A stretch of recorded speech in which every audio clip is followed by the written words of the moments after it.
Hello guys, Brad here again with another fragrance review. Once again, I'm going to take a look at a fragrance from the house of Thomson Carter, a house out of London. This one's called Lilium Blume. This is a woman's fragrance, and this one seems to be one of their more popular ones as well as Rouge Avenue, based on what I'm reading online.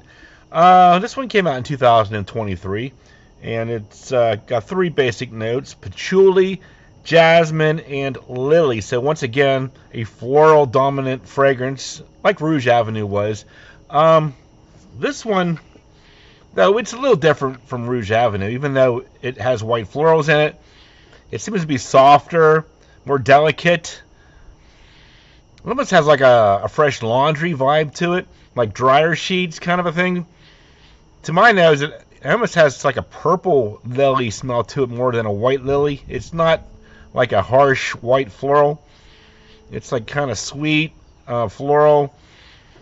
So yeah, it gives off fresh laundry vibes, perhaps a slight aquatic nature as well.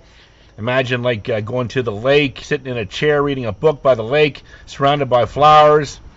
Or, wake up in the morning in the spring and the sun starting to beat down on the wet flowers from the dew. That kind of a smell. Very pleasant, delicate, light, floral smell. I think it's nice. Like I mentioned before, I usually like some fruity or citrus tones in my floral women's fragrances. But yeah, if we're just looking for a straight up light floral fragrance, this one's great, I think, for that. I think the Rouge Avenue was more of a power businesswoman fragrance, the kind of woman that decides whether or not you have a job the next day or barking orders at you. Has offshore bank accounts. And this one here, Lilium Blume, that's the secretary sitting in the corner, minding her own business, living paycheck to paycheck. Light, cute fragrance, but not too intrusive or anything. But it's pleasant. It's nice. I think it's pretty good.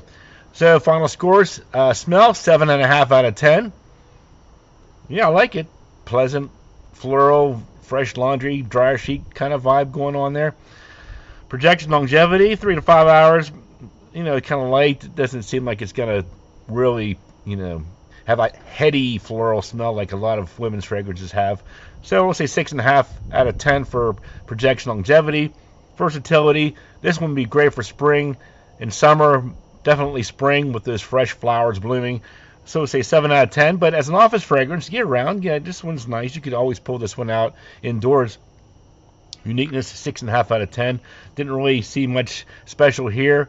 The patchouli here is very understated. I'd mostly just get a clean, slightly sweet floral smell. Price point, $99 for the 100 ml with a final score for me, 7 out of 10. Check it out if you're into those floral fragrances, kind of light, almost like a purple lily with some white jasmine mixed in there. Yeah, it's nice. I think it's pretty good for florals for a woman. A guy, I think, would have an easier time pulling this one off than Rouge Avenue because it's not as strong or in your face. But yeah, if you just want a nice, fresh laundry vibes floral smell, this one's good. Check it out. Thanks for watching. I'll talk to you guys later.